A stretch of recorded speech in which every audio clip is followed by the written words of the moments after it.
So Israel carried out the bombing in June Yes. to attack Iranian nuclear facilities. In 1978, the Israelis promised to build nuclear missiles for the Iranians. The Shah was running an immensely brutal monarchical dictatorship. Why was it such a watershed, not just for Iran, but also the wider West Asia region? If the Iraqis and the Arabs thought that an attack would weaken the clergy's hands in Iran, what actually happened was just the opposite, because Khomeini used the external aggression to strengthen his hands. From Hezbollah and Hamas to the Houthis. So, do you think it's entirely based on just ideology, or does it have more to do with the regional power and strategy that way?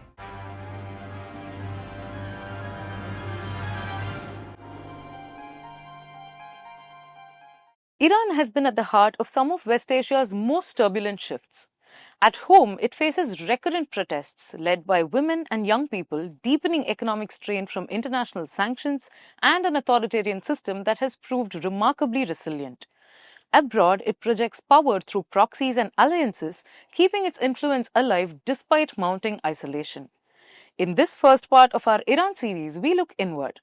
What explains the persistence of dissent in the Islamic Republic?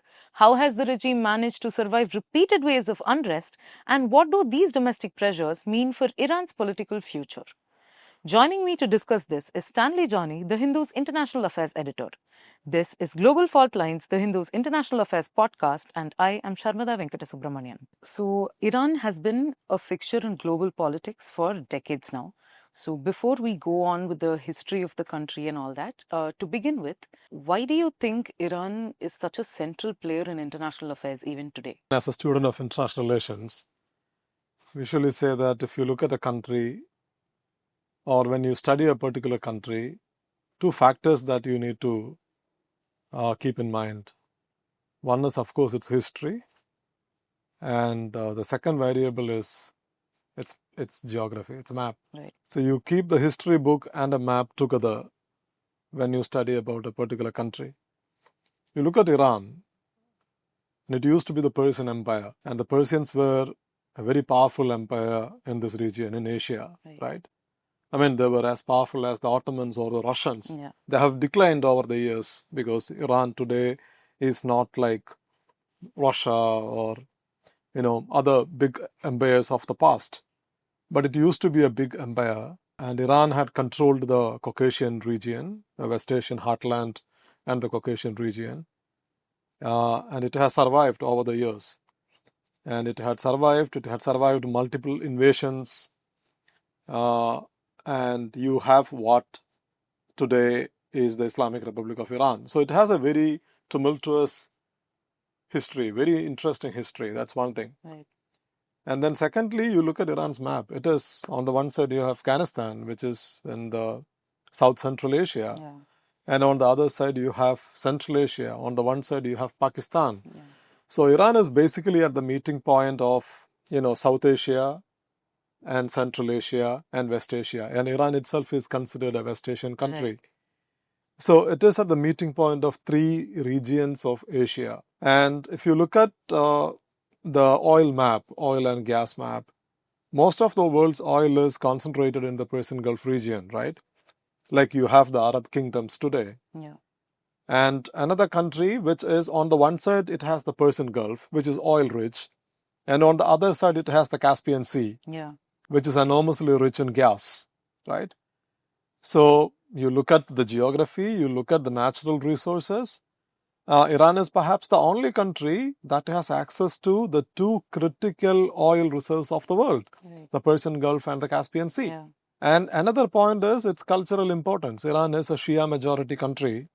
There are a few other Shia majority countries, like you have a substantial Shia population in Lebanon. You have a substantial Shia population in Yemen. Yeah. And Azerbaijan is a Shia majority country.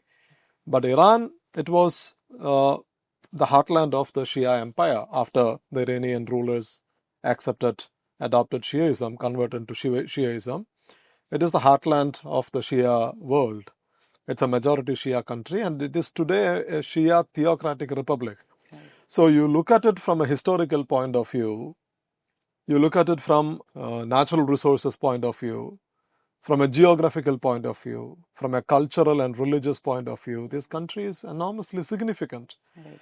And then, plus, from a modern political, geopolitical point of view, you look at Iran, and Iran is a very interesting player. It used to be ruled by the Shah, right? And it was one of the two pillars of America's West Asia policy. It's hard to imagine it today, but until 1979, Iran was one of the two pillars of the US West Asia policy. And Iran was a very close ally of Israel. So Israel carried out the bombing in June to attack Iranian nuclear facilities. In 1978, the Israelis promised to build nuclear missiles for the Iranians. Right. In 1978, imagine. I mean, the Iranians promised to provide manufacturing facilities, and the Israelis offered joint production. And the Iranians wanted to use Israeli-made nuclear missiles to basically threaten the Gulf monarchs. Yeah. Okay, so but history has changed a lot. So my point is that even today, you look at West Asia, you look at all the countries. Across the Gulf, you have the Sunni Arab kingdoms, right? Like Saudi Arabia, Qatar, UAE, Oman, Kuwait, Bahrain. All of them are hosting American military bases. And Iran is the only country that doesn't host a military base in that region. Only major country. Right? And Iran has also been on the other side of the West Asian power dynamics. On the one side, you have the United States, and then the Arab world backed by the United States and Israel. Both the Arab world and Israel are part of the US-led regional order. Iran is an outlier. Right. Iran sits outside of this. So you look at it from any angle: history, natural resources, culture, geopolitics, geography. This is a very important country. Let's rewind a little bit and briefly touch upon the history. So, how did the events of the early 20th century, especially the foreign interference and the 1953 coup against the Prime Minister Mossadegh, how did these events particularly set the stage for Iran as we know it today? See, if you look at the post-war world, let's look at the post-1945, because in the early 1940s, Iran was occupied by the Allied powers to prevent the expansion of the Nazi influence in the region.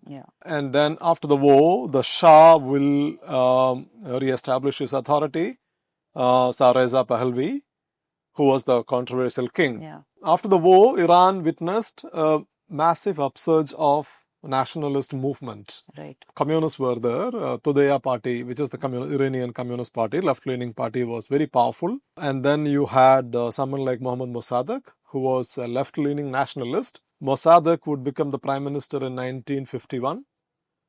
So that was kind of a turning point because, the British had occupied Iran during the war. And after the war, under Shah's leadership, the British continued their economic influence in Iran. For example, the Iranian Oil Company was called the Anglo-Iranian Oil Company. So it was partly owned by the British.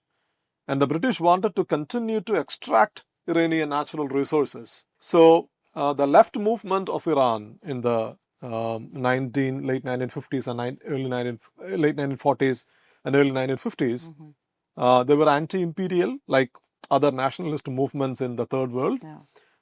So they were opposed to the United States and the United Kingdom. And once Mossadegh became the prime minister, Mossadegh wanted to nationalize the Anglo-Iranian Oil Company, which was unacceptable for the British because they thought that their access to Iranian natural resources would be cut off, right?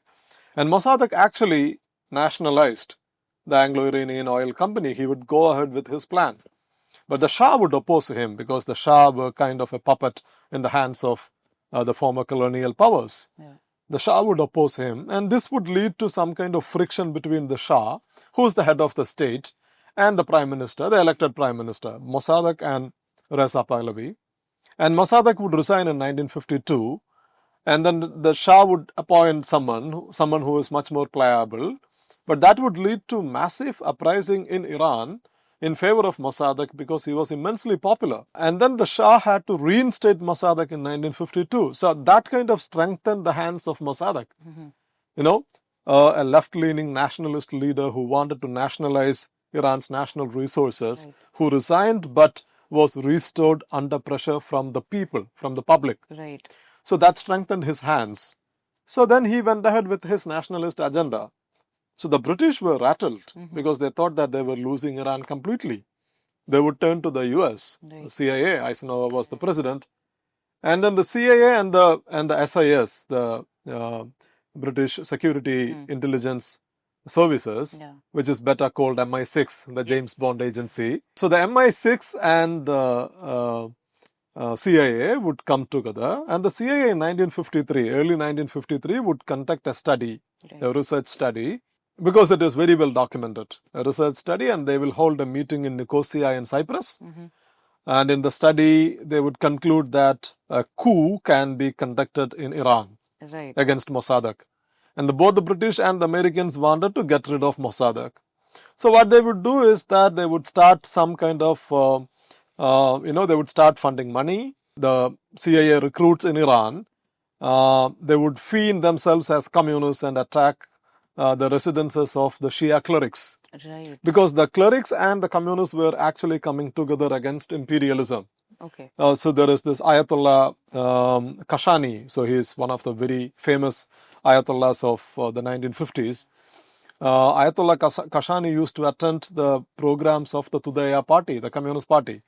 So the CIA would attack the residences of the clerics because they wanted to drive wedges between the clergy and the communists and the Mossadegh regime. That's what they wanted to do. And then their initial attempt to bring in the coup would fail. But then in 1953 August, there would be another attempt. And finally, Mossadegh would be thrown out of power. Right. And then someone called Fazlullah Zahedi, he was a general, who was another puppet in the hands of the British. And General Zahedi would be appointed as the Prime Minister. Right. And interestingly, the order which the Shah signed, dismissing the government of Mossadegh, was drafted by the CIA. Okay. The CIA wrote it up and gave it to him, dismissing his own Prime Minister. And apparently the Shah was scared because he thought that he would lose all his influence. The people were against him. So what the British would do was to actually bring in the Shah's sister, Princess Ashraf, who was living in, of course, in France, in Paris. And the princess would come, and Princess Ashraf Pahlavi would put pressure on the Shah, and then the Shah would sign the decree, which was, of course, written by the CIA and the MI6, dismissing Mossadegh, and then they would orchestrate the coup. Okay. And General Zahedi would capture power. So this incident, I think this was a very important incident in the history of Iran because Iranians saw that an elected prime minister was being toppled by the CIA and the British in collusion with the Shah. Yeah. And the Shah had briefly left the country because when the country was up in flames, the Shah had left the country. But then he will come back after Mossadegh was toppled and he was imprisoned, and he would recapture power. Right. So then what the Shah will do was to consolidate absolute authority in his hands. And the clergy would turn against him. Yeah. The masses the Tudaya party would turn against him, the left-wing movement. This would create massive discontent in Iran. And the Iranians also would form an opinion about, already anti-imperialist sentiments were strong in Iran. And after this particular incident, the United States, is seen as an enemy because they came and destroyed the Iranian democracy. That's how they looked at the United States. So this discontent is what eventually led to the revolution in 1979. Yeah. So that was my next question, actually. But before we go to that, like you mentioned, this was such a pivotal moment in the history of Iran. So how did that affect the economy and the people at that point? And also what was the stance of Iran at that point? What was the situation like among its neighbors also? See, among its neighbors means we are talking about 1953. You don't have the UAE. Yeah. You don't have Qatar. Yeah. Of course, Saudi Arabia was there, but Saudi Arabia was a vassal state of the United Kingdom at that time. So this would have been considered to be quite the powerful state in that region at that time. Yeah, it is. It is. That's why the British were worried, because the British thought that they had the region. Right. Because, The Saudis were anyway very close to the British and protected by the British. The Saudis would, from 1950s onwards, they would start moving closer towards the United States as well.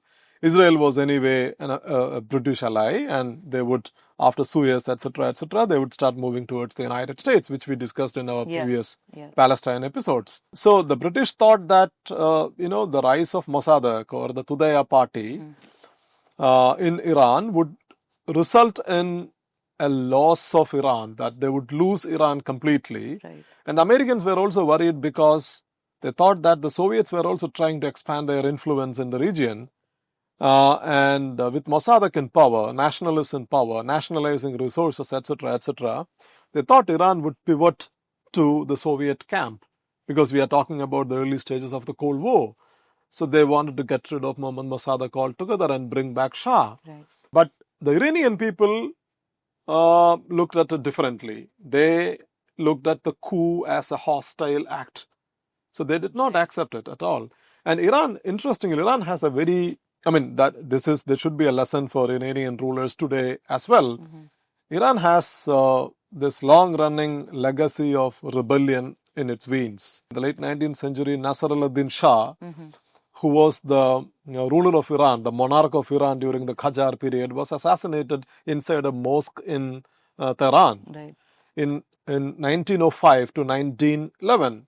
There was a massive constitutional movement in Iran, what is called the Constitutional Revolution, which is what forced the Shah at that time to bring in a parliamentary system and hold elections in Iran. Right. Until then, it was under it was an absolute monarchy.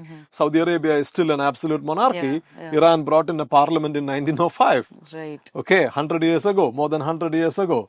So this, the rebellion, the revolt is there in Iran's veins. So 1950s, after the Shah came to power, after the Shah was restored, what the Shah did was that he took absolute power under his hands, under his control. And the Anglo-Iran Oil Company started working again, which means the oil resources went to the British. Right. The British were happy. The Shah is in power. The communists were pushed back. So the Americans are also happy. And the Shah had this infamous secret police called SAVAK. Right. And it was brutal. Okay. Today many people will bring in pictures of the 1970s Iran, saying that Iran was a highly progressive, socially inclusive place in the 1970s, and the Islamists came and destroyed everything. But the Shah was running an immensely brutal monarchical dictatorship back in the 1970s. And he also lost legitimacy because he was brought in by the British and the Americans in 1953. So there was this building of public anger against the Shah's rule. And the Shah was running the country like as if it was some personal property. For example, in the early 1970s, he held a massive conference in Iran. What we called was to celebrate the 2500th year of the Iranian monarchy. And then he brought in world leaders. He spent his pledged billions of dollars to conduct this program. Where on the other side, the public were increasingly wary because of the economic miseries, because of their political discontent, etc. The Shah was celebrating the Iranian monarchy. And then he called himself what they call the son of the Aryans. The Shah was very confident that he had power, he had the support of great powers like the United States, etc. He had SAVAK, because the SAVAK brutalities, you can see that in Iran, because the Iranian regime, current Iranian regime, which is also an oppressive regime, there is no doubt about it. But the current Iranian regime is running this museum in Tehran, which is called the Ebrat Museum. I've been to Ebrat, 2022. So Ebrat Museum, they still keep the memories of the horrors of the Shah's period alive. You can see how Shah's secret police used to torture prisoners, mainly political prisoners. So that's how he was running the country. And then Shah started calling himself Arya Meher, the son of the Aryan race, right? That he is the supreme leader. So the public anger was building up against the Shah. So that is what would lead to an explosion, because all segments of society, Iran had a liberal class, a left-wing, organized left-wing movement, and a very powerful Shia clergy, All of them turned against the Shah. So, again, going back to 1979, the Islamic Revolution. So, that was not just a political movement, but it was equally cultural and also religious, Yeah, right? yeah. So, why was it such a watershed, not just for Iran, but also the wider West Asia region? Yeah. How did it change the relationship between the state, society, and faith? If you look at it from an internal point of view, Iranian point of view, at least under the Shah's rule, Iran was a secular society. Yeah, With the revolution, the society is being Islamized, right? And the 1979 revolution is largely called the Islamic Revolution of Iran. The revolution itself was not Islamic. So, sorry to interrupt, but Yeah. what was the revolution? Just very briefly before we. So it was basically a popular movement against the Shah. It was a massive popular movement against the Shah. Popular movement, at that point of time, there was no clear leader. Right. So Ayatollah Khomeini, who was the previous leader, the current leader is Khamenei. Yes. 1979, it's Khomeini, Ayatollah Ruhollah Khomeini.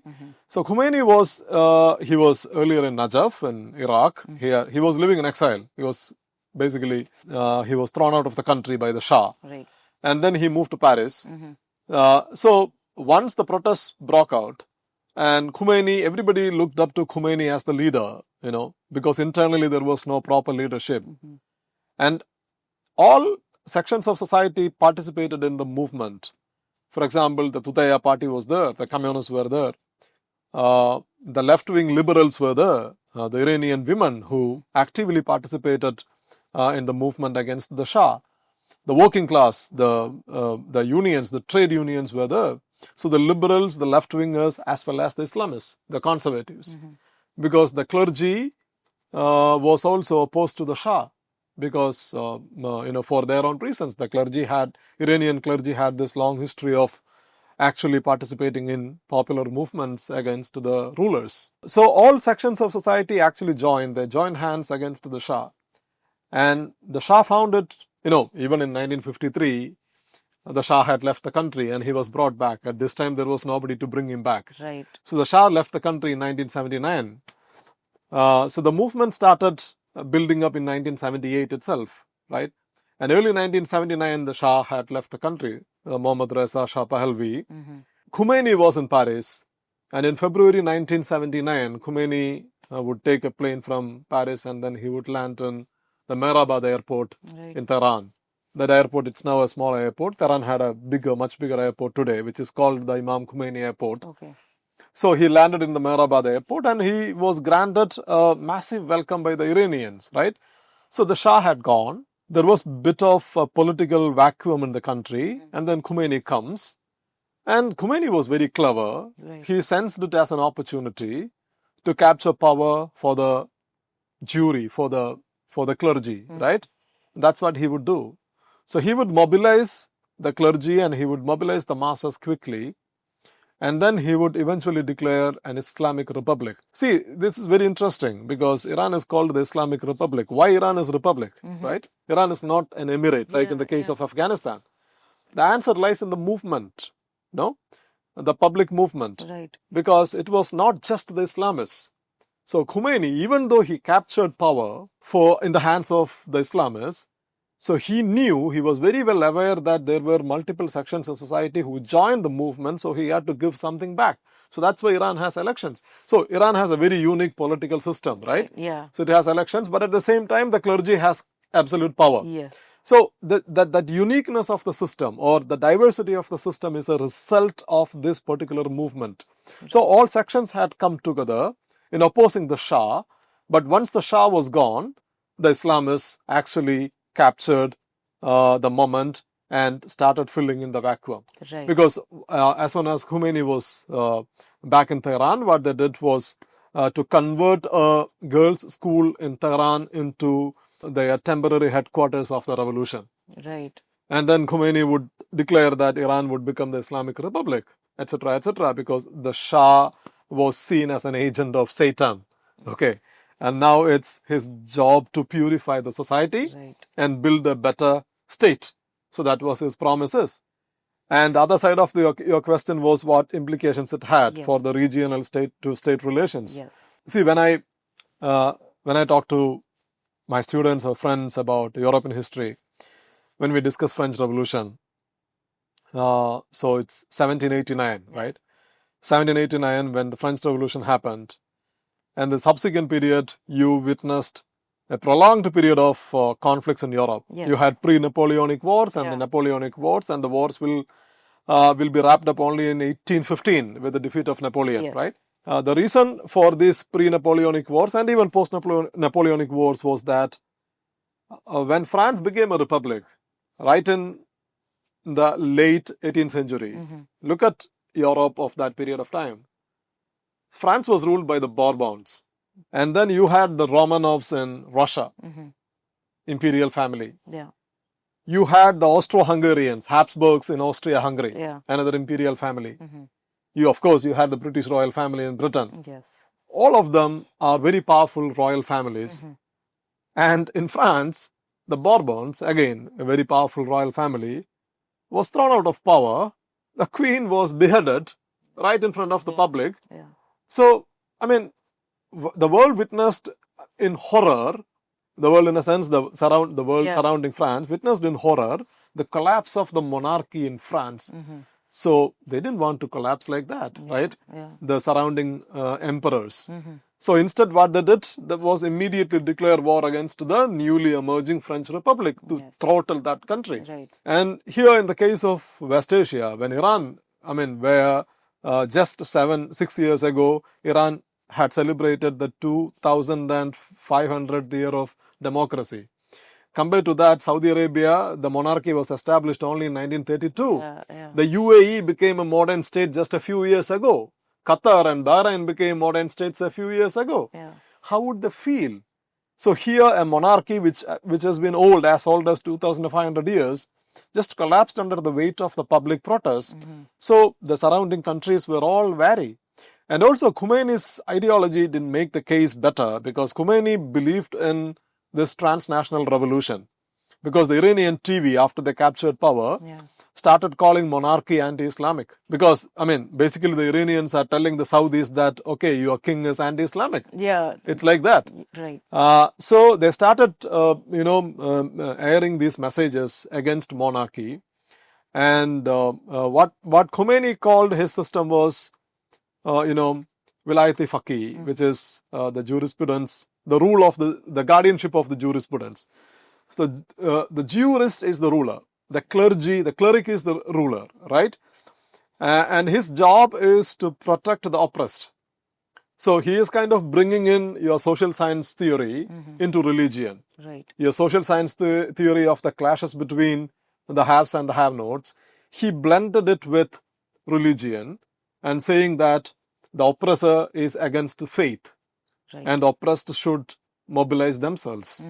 So, and this message he was passing to other Arab countries as well. So all of them were worried. They were rattled by the collapse of the monarchy and the rise of republicanism and the rise of this Islamic jurisprudence. Right. So what they did was to basically egg on Saddam Hussein to invade Iran.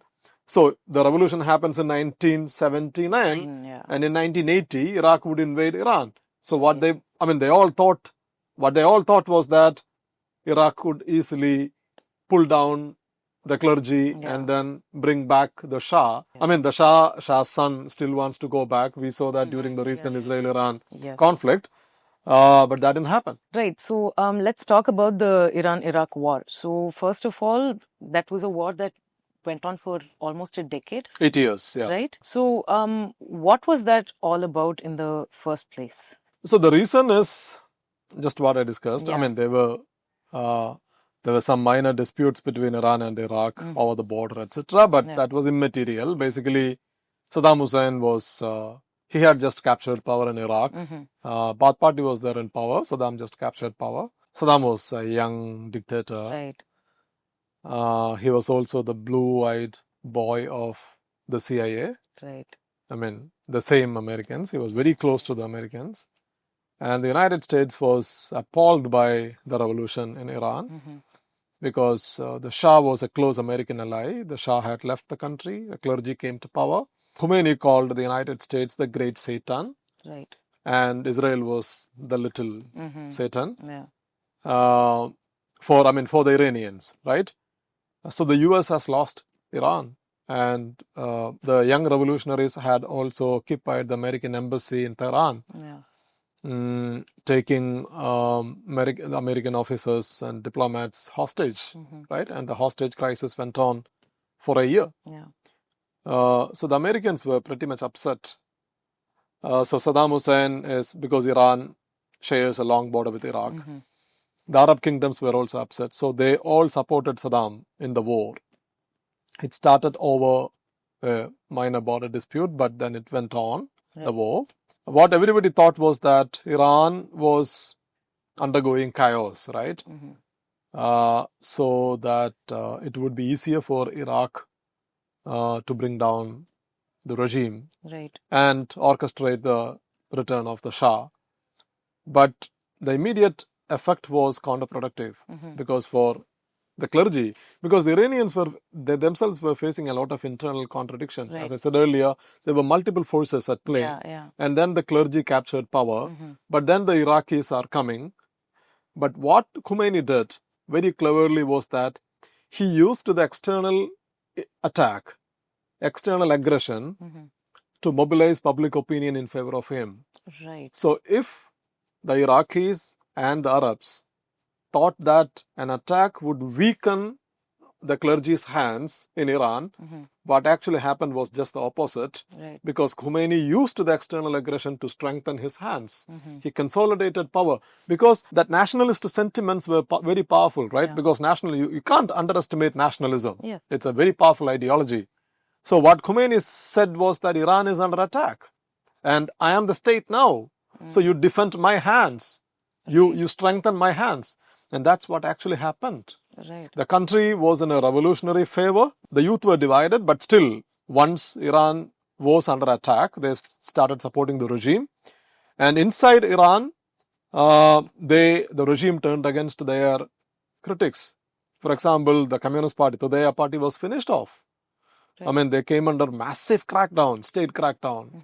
So, internally, the regime basically internally dealt with dissent, and externally they fought back, and then the war went on. Right? The war went on for 8 years. So the Iranians initially lost some territories, but then they started capturing it back. They also started using their suicide boats in the Persian Gulf region to attack Iraq. And Iraq repeatedly came under increasing pressure from these suicide boat attacks by the Iranians. And in 1987 June, I think, the UN Security Council resolution 598, if I'm not mistaken, 598 was passed in 1987, which demanded a ceasefire. And the Iraqis immediately accepted, but the Iranians said no.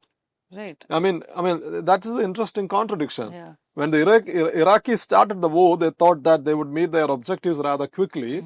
And after 7 years, they were willing for a ceasefire, but Khomeini said no.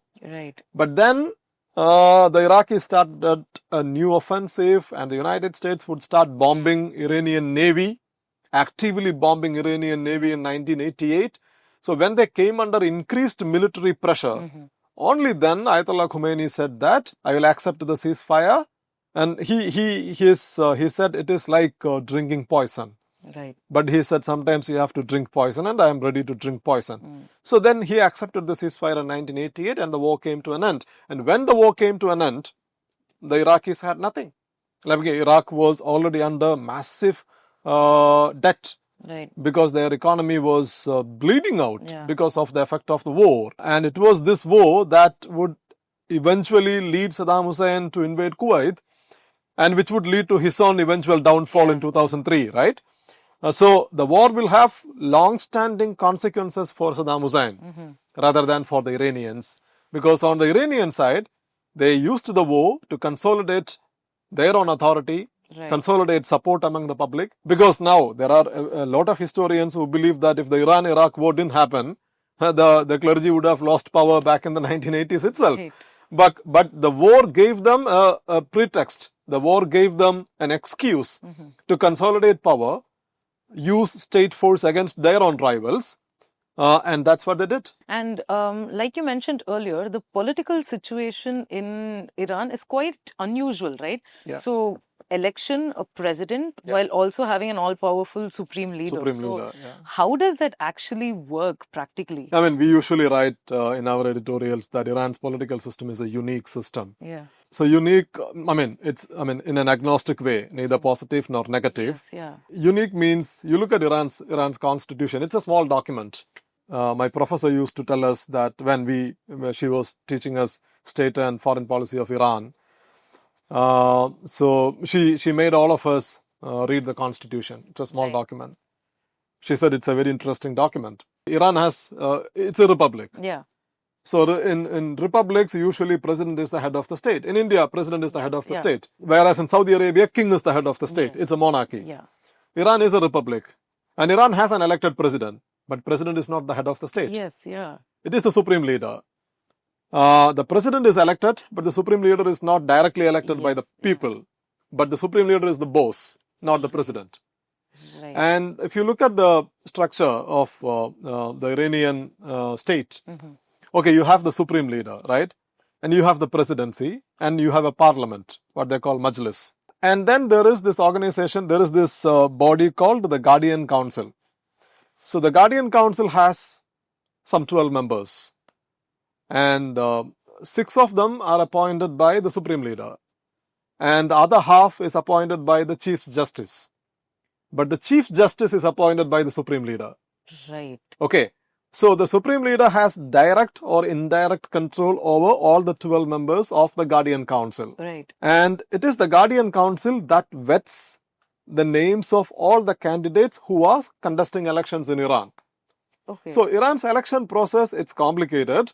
See, there were widespread allegations of election rigging in 2009. Right. But, besides those allegations, it's more or less the election process is free. Right. But it's not, the whole process is not fair. It's not fair because if you want to contest the elections in Iran, your name will be vetted by this 12-member Guardian Council. Okay. Right. So the Guardian Council can say whether Sharmada is eligible or ineligible to contest elections. Right. And their words are final. Okay. So basically the state can decide who can stand in the election, and once that barrier is cleared, then it's fine. Then people can come and vote, support you or vote you down, whatever. Right. So the Guardian Council plays an important role. So the Guardian Council is controlled by the Supreme Leader. And then there is something called Assembly of Experts. So this Assembly of Experts is the body that elects the Supreme Leader. Okay. So the President has a 4-year term. Okay. And the President cannot serve more than 2 consecutive terms. Okay. So basically 8 years, each President, provided that they win the election. But there is no such term limits for the Supreme Leader. Okay. So Iran became an Islamic Republic in 1979, and this is 2025. And Iran had only 2 Supreme Leaders, Ayatollah Ruhollah Khomeini, Ayatollah Ali Khamenei, who is the current Supreme Leader. Yeah. Khamenei became the Supreme Leader after Khomeini died in 1989. Okay. So ever since he's been the Supreme Leader. But if Khamenei exits the scene, whether after he's in 80 plus, etc., whether he dies or steps back, then the Assembly of Experts can decide who the next Supreme Leader could be. Right. And the Assembly of Experts, the members of the Assembly of Experts are elected. But again, the election process is monitored by the Guardian Council. Oh, right. And the Guardian Council is appointed by the Supreme Leader. Okay. So, which way you look at it, Iran has an election process, but at the end of the day, the power goes to the hands of the Supreme Leader in one way or the other. Right. So the president's job is to run the country, day-to-day affairs of the country, but the army reports to the Supreme Leader. Okay. The IRGC, the Islamic Revolutionary Guard Corps, which is a very powerful militant entity of Iran, also reports to the Supreme Leader. So the Supreme Leader is the absolute authority. Right. But the Supreme Leader is not directly elected. It is appointed by the Guardian Council. Guardian Council is elected by the people. Right. But those who can stand in the Guardian Council will be decided by the Assembly experts. So that will be decided by the Guardian Council. That will be appointed by the Supreme Leader. So, Right. I mean, it's like it's a circle, and the circle always goes back to the Supreme Leader. Right. So in that sense, it's a unique system. So, but at the same time, the election process, I think it's important. The Iranians take it very seriously. And the Majlis is an important body, the parliament. They discuss legislation, they pass bills. But the bills will have to go to the Assembly of Experts, Right. and they give the final, clearance to the legislation passed in the Majlis. But there are direct elections to Majlis. There are direct elections to the presidency, and the president can appoint his ministers. The ministers should be cleared by the Majlis in Parliament. So there is a fair amount of political activism in Iran. Right. And political parties are not present in Iran, but political groups are there, because there is a group called Principalists. Right. They are the conservatives, and there are moderates, and there are reformers. Okay. And the current president, Pezeshkian, is basically a moderate. Right. The former president, who died in a helicopter crash, was a principalist. He was a hardliner. So it's for someone who doesn't understand Iran, when they look at it, oh, that's an Islamic country. Right. That's it. It's run by the clergies. Yeah. But when you start looking at Iran closely, it's a very vibrant system. There is some amount of what I would like to call, it's limited democracy and unlimited theocracy. Right. Ever since the revolution, Iran has been the champion of what it calls resistant groups, right? Yeah. From Hezbollah and Hamas to the Houthis. So, do you think it's entirely based on just ideology, or does it have more to do with the regional power and strategy that way? The first point is regional power. Right. And the second point is ideology, because they are using ideology. They are using religion, ideology, because that's what is readily available for them. This is an Islamic republic, right? It's a republic named after religion. Yeah. And they will definitely use religion to mobilize support. That's what they are doing. But their primary interest is to protect Iranian interests. Right. And see, Hezbollah was formed in 1982. Yes, yeah. 1979, the revolution. 1980, Iraq war. And just 3 years later, Hezbollah was formed. IRGC commanders went to Lebanon to establish Hezbollah, because they found an opportunity to found Hezbollah because the Israelis had just invaded Lebanon in 1980. Right. So not just Hezbollah. And then you have the Dawa party in Iraq, which is also a Shia party, right? And the Islamic Republic had announced Israel as an enemy immediately after the revolution.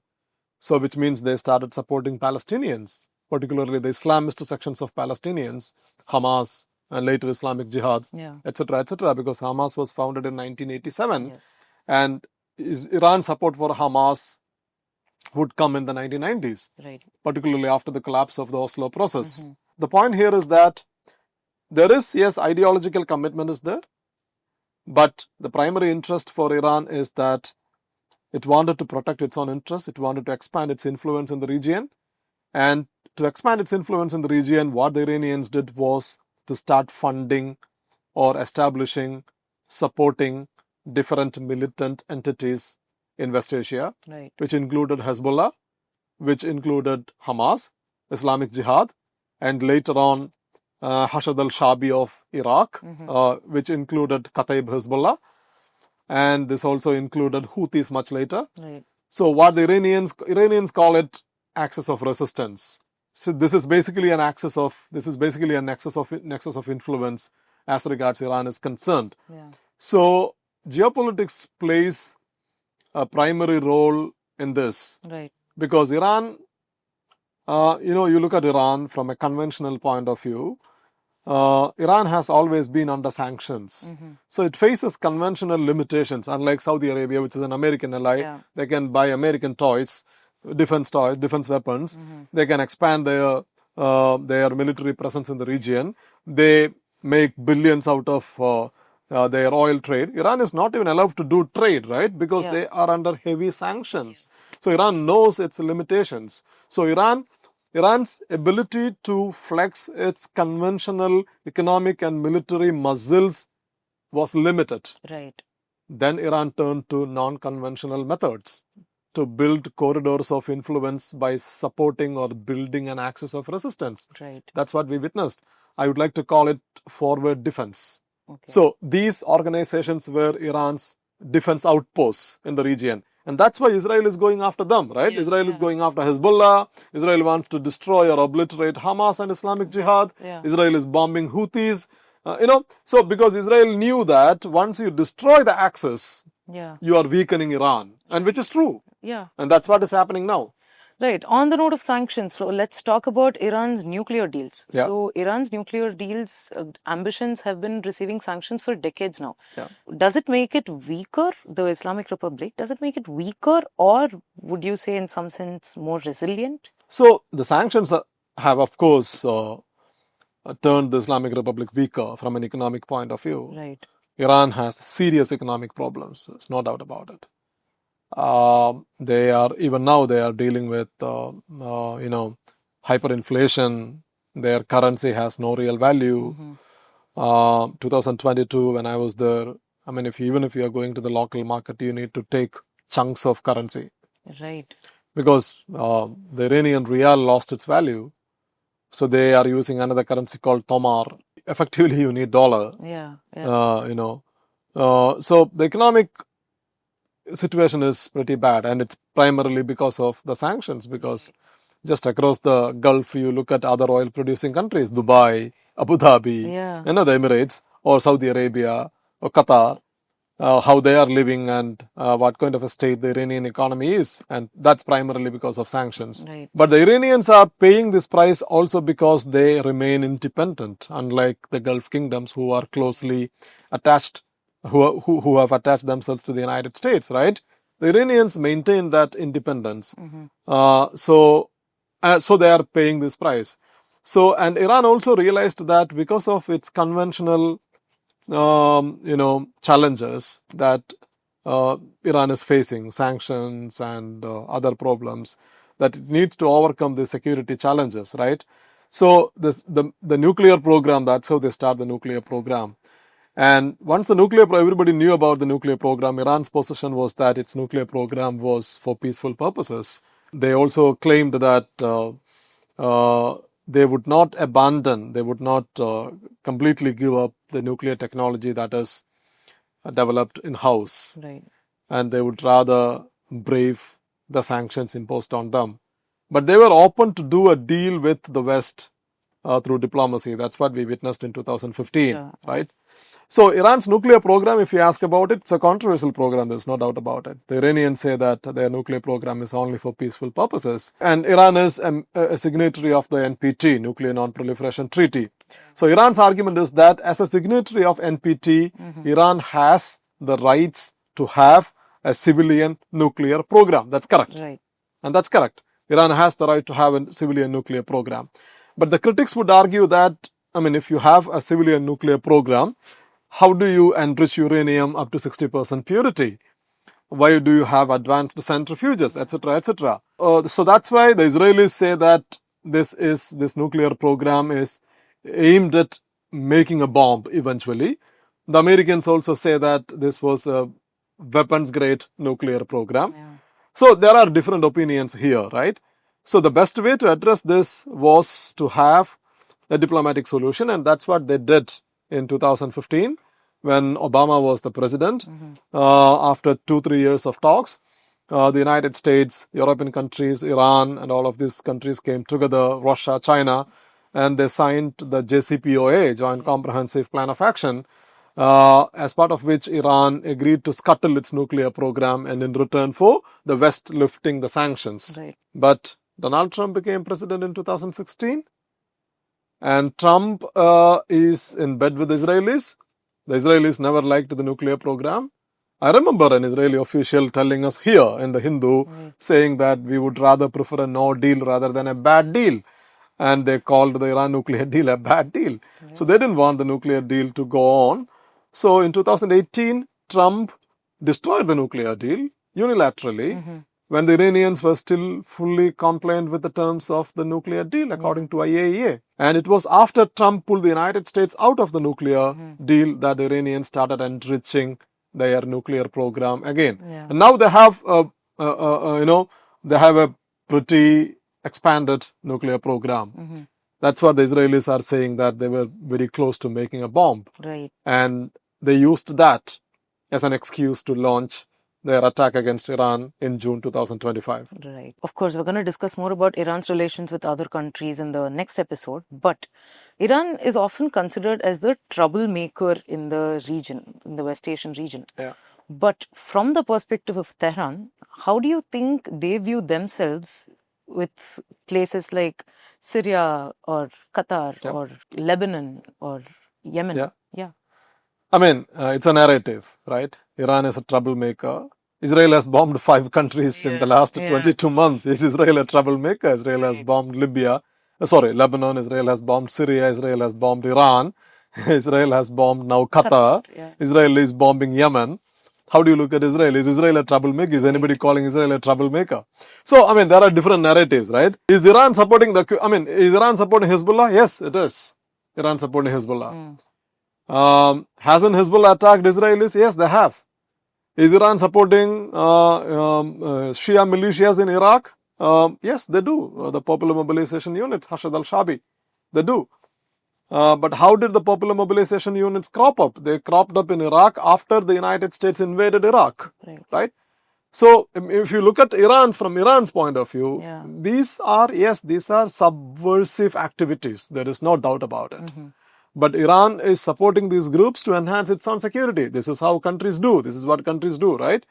In a sense, if Iran's conventional military capability is limited, then Iran is turning to non-conventional methods to enhance its security. Whether that is effective or not is a different question. It was effective until recently, and that's why the Israelis and Americans to a certain extent are trying to roll back the axis now to weaken Iran. Because they think that if you cut off Hezbollah, then you can weaken Iran, right? And you take the Assad regime out of Syria, that will weaken Hezbollah. And if the link between Hezbollah and Iran is cut off, that would weaken Iran. So this is the logic. So the Israelis are working on it, right? But whether Iran is a troublemaker, Israel is a troublemaker, etc., it depends on how do you look at it. Right. So my point is that, yes, Iran is using this as a strategy. There is no doubt about it. Iran is supporting these militant organizations. But Iran is not like Israel, right? Israel is protected by the United States, financed by or weaponized by the Europeans. Iran is not getting that kind of support from anybody. So they have their own indigenous missile defense program, offensive and defensive programs, and they have very vibrant strategic partnership with the Russians and economic relations with the Chinese, right? So when it comes to military aggression, when Israel bombed Iran was on its own. There was nobody coming to Iran's defense. Unlike in the case of Israel, when the Iranians started firing missiles into Israel, then everybody would come to Israel's defense, which is not the case. So Iran has its own way of responding to the multiple challenges it is facing. And one is to support these militant groups in the region, which can be seen as a troublemaking behavior, of course. But if you look at it from Iran's point of view, it has certain logic to it. Right. So finally, before we finish this episode, years of revolutions and protests and so many events in Iran, would you say presently with the political situation and the economic situation, would you say it's now facing a decline, or is it still resilient in some sense? I think from an economic point of view, Iran is in serious trouble. Right. There is no doubt about it. You look at any metric, they are facing very serious economic challenges. And politically also, Iran has faced multiple protests recently. It's not a secret that substantial chunks of population have turned against the regime of the clergy. And then especially in recent years, you saw after Mahsa Amini, that young woman who was killed or who died while she was in custody, and she was taken into custody because she was wearing a headscarf. And that was atrocious. And that triggered massive protests in Iran. And there were other multiple rounds of protests, which all shows that there was some kind of growing discontent among the public towards the government. But at the same time, during the Israel-Iran war, you saw that people from different sections coming out in support of the regime, because it is the same nationalist agenda that was at play, because the Iranians, they are a proud people, and they see that their country is being bombed, Right. recklessly bombed by a foreign power, Israel. And Israeli Prime Minister was parading the son of the Shah, who hadn't set foot in Iran in the last 40, 50 years. The Iranians were actually angry, So that was a moment when the regime kind of enjoyed some kind of support among the people. So it is a very complex situation.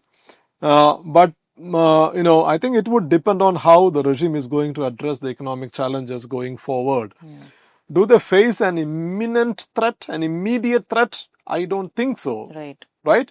But at the same time, there are growing discontent among the Iranian public as well. But one thing, what happened during the Israel-Iran war, the Iranian elite, they've been saying that the Israelis would attack, and our best response would be to have a strong defensive and offensive capability.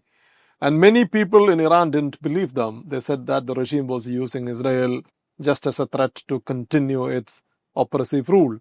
But when the war actually happened, they stood vindicated in front of the public, right? So it is a very complicated scenario. There is discontent, of course, but at the same time, they have a very strong, the